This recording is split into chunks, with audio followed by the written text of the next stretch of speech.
Did you know that one of London's most famous bridges is not in London anymore? It is sitting in the middle of the Arizona desert, thousands of miles away from the River Thames. And no, this is not a copy. This is the real London Bridge. So how did a historic British bridge end up in America?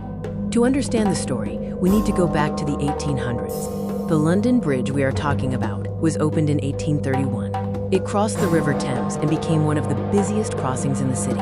Every day, thousands of people, horses, carts, and later cars and buses crossed it. But by the 20th century, the old bridge was no longer strong enough for modern London. Even worse, the bridge was slowly sinking. Traffic became heavier, vehicles became bigger, and the old structure couldn't cope. The City of London made a surprising decision. Instead of destroying the old bridge, they decided to sell it. Yes, London Bridge was put up for sale. Who would buy an old bridge?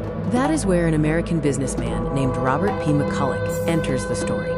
McCulloch was developing a new city in Arizona called Lake Havasu City. It was remote and hot, and he needed something huge to attract attention.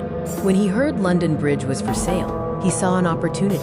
Bringing a real piece of London to the Arizona desert would attract global attention. In 1968, McCulloch bought London Bridge for around $2.46 million. But buying it was only the beginning. The bridge could not just be picked up. Workers had to carefully take it apart, stone by stone. Each piece was numbered like a giant puzzle. The stones were shipped from England to the United States, then transported to Arizona. Here is a detail many people don't know. The entire old bridge was not rebuilt exactly as it stood in London. A new concrete structure was built inside.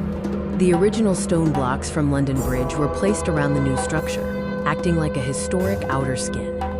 So you're walking across a modern structure covered in history.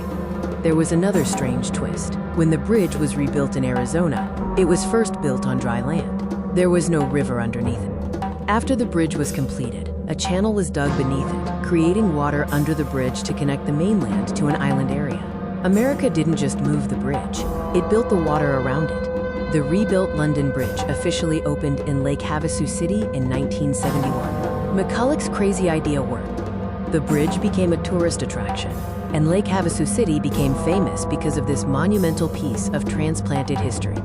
There is a popular myth that McCulloch thought he was buying Tower Bridge, but he knew he was buying London Bridge. The myth survives because many people confuse the two bridges even today. The real story is even stranger.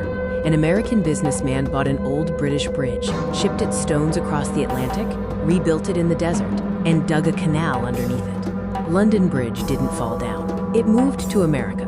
So next time someone says London Bridge is in London, you can tell them, not the old one. That one is standing in the Arizona desert.